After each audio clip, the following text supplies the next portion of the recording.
I try to be a good person, but I am capable of shocking cruelty.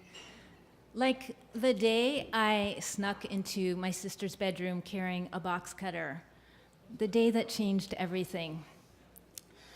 When I was a kid, I used to wish I had a twin sister who would be my best friend. Here's the thing, I have a twin sister, but she was never my best friend. I hated her. It wasn't always like that. I mean, I'm sure at some point we were close once, like back when we were womb mates. Sandra and I were fraternal twins, not identical, and we were nothing alike. I was blonde, she had dark hair. I was studious, she was athletic. I was outgoing, she was shy. I was the dominant twin because I was older. And in twins currency, those 4 minutes meant everything.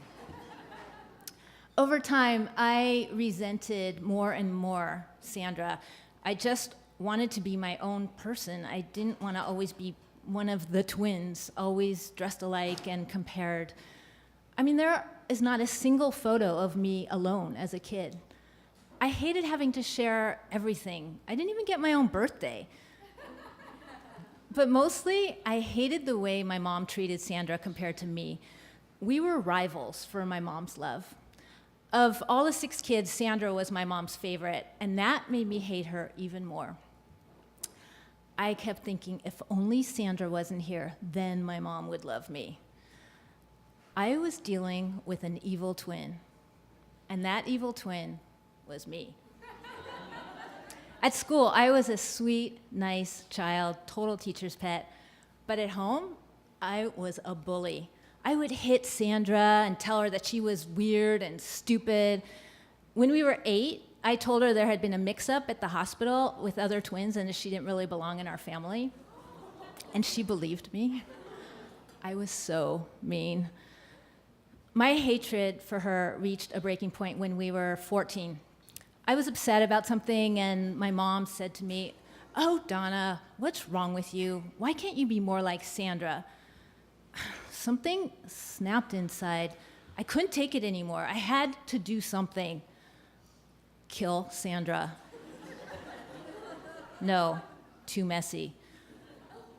But I could destroy what she loved most, and that was her collection of 45s. Not guns. This was 1975. For you young people, 45s were single records on vinyl that we used to play on something called a turntable.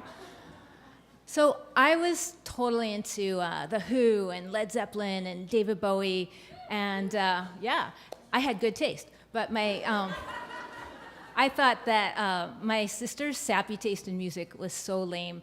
I figured what I was about to do would be no loss to the world. I snuck into her room while she was out, carrying my weapon, the box cutter. My heart was pounding. I could hear a voice in my head saying, "Don't do it," but I was too deep in my rage to stop. I opened the plastic case that held her stack of records. Barry Manilow, I Write the Songs. Yeah, dumb ones. Scratch the whole thing. Next. The Captain and Tennille, Love Will Keep Us Together. Not us, it won't. Scratch. Debbie Boone, You Light Up My Life. I Am the Dark. Scratch. And on, till they were all ruined. When Sandra got home and saw the wreckage, she screamed a cry of horror that ripped me to the core. In that devastating moment, it hit me. It actually wasn't Sandra I was mad at. It was my mom. She had pitted us against each other, competing for her love. That was some fucked up parenting. I ended up apologizing to Sandra, and I replaced all her records and vowed to be nicer. But from that day on, I internalized the belief that I was evil. There was Hitler, there was Stalin, and then there was me. It took decades and lots of therapy, but I eventually got to a place of compassion for my hurt inner child, and I realized that I'm actually not an evil person. I'm no Mother Teresa, but then Mother Teresa wasn't even Mother Teresa. Apparently, she could be a real bitch.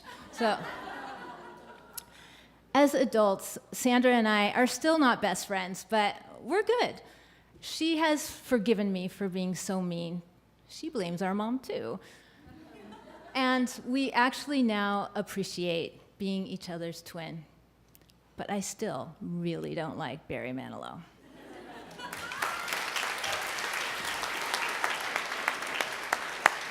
Keep it going for Donna.